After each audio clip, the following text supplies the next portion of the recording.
Michelle, thank you very much. Now, there's a saying round here, and I'm allowed to say it because I live round here, that you've got to be mad to live on the mountain as it's known locally.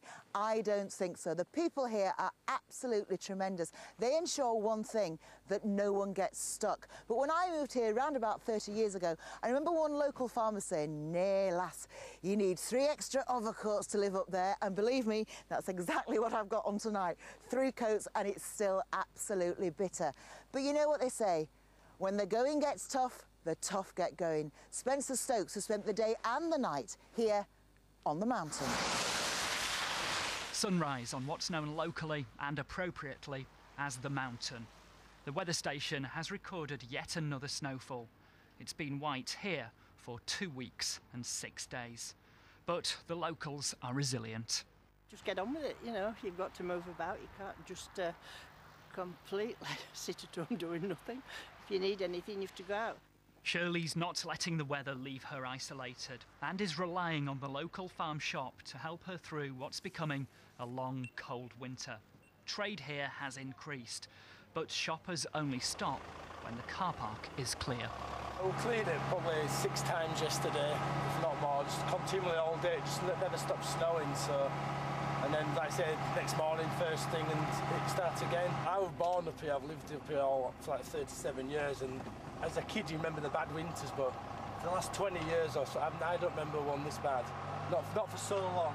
And at Mountain, if you can't get the car out, you just have to walk. Cara and her mum Catherine stomped through 1.5 miles of snow this morning to get to England's highest school, which against the odds was open.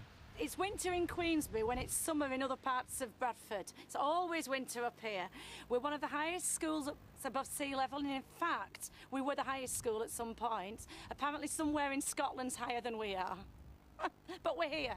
The staff are in, the staff have come from all over Bradford area and they've got here, the kids are here, the heating's on and the kids are in class. Well, this has to be one of the most exposed football pitches in the country. It's 1,100 feet above sea level, covered in around 8 inches of snow this afternoon, and it's absolutely freezing. Now, in the past, mountain folk have been known to come along and dig it out so they can kick a ball around, but it seems today they found a new kind of alternative sport. It's just a buzz, adrenaline rush. It's hard to explain unless you're doing it. The wind, it's free of charge. I go on a kite forum, there's a lot more people on there that are posting that they're flying in different places all over the country, so yeah. I think anybody that's normally snowboarding and they've picked this sport up will be out now. And spare a thought for Paris and Nicole. Snow at Manchester Airport means their owners are stranded in Egypt. So for these two, it's an extended Christmas break at the Mountain Kennels. Obviously they're out, exercise regular, they're out in the snow, playing in the snow, loving the snow, thoroughly enjoying it at the moment, running around, playing with each other. Having stocked up, Shirley is heading home. Life at Mountain can be tough, but at sunset, after a heavy snowfall, it looks beautiful. Spencer Stokes, BBC Look North, at Mountain, near Queensbury. Spencer, thank you very much. Well, it's already started snowing again. Not surprising, I suppose, as we've had snow here in May, would you believe? That's absolutely amazing. But yes, we do record snow here in May. Now, and I wonder if we call those of us who live in mountaineers, well, some intrepid mountaineers are with me now. Let's now meet the Ashley family.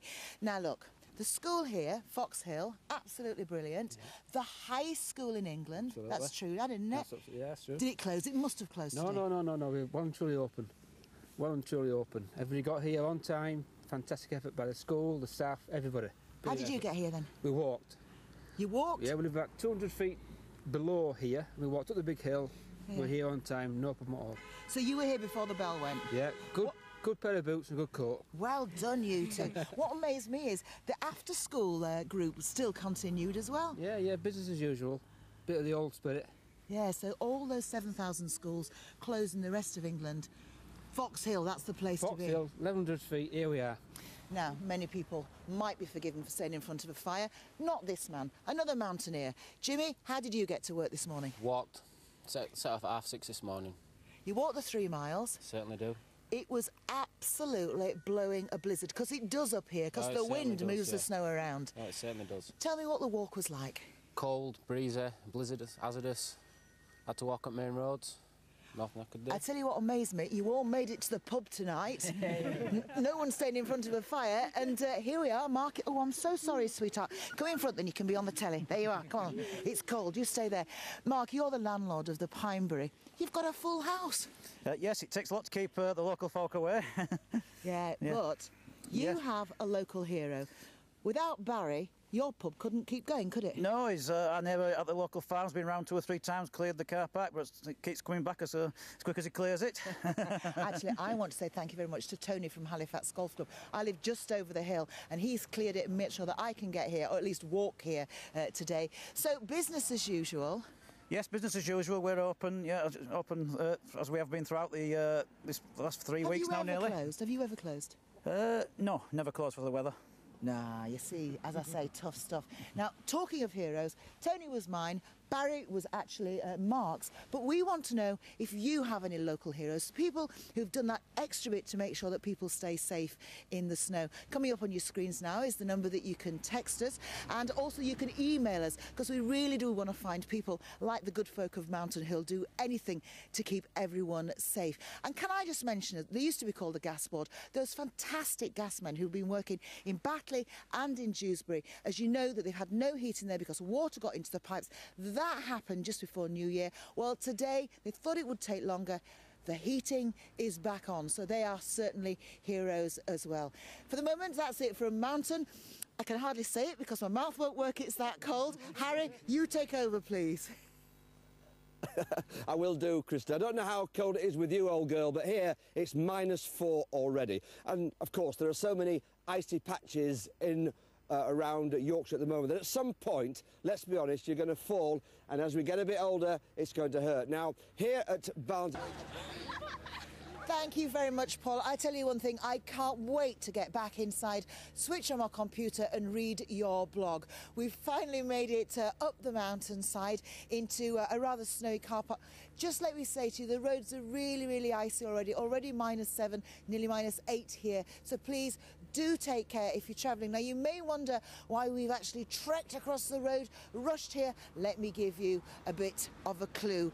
Does that not look a welcome sight? We've already met the landlord. It'd be rude not to go inside, I'm sure, and shake all the customers who braved it through the snow. It's a full pub. It's absolutely incredible, and of course one of the highest in the whole country. Well, some people would say it's been a difficult day, but everyone's mucked in, everyone's been helping, and you know, it really has looked on occasions a picture postcard. Here are some of your photographs. Good night. Guess where I'm going?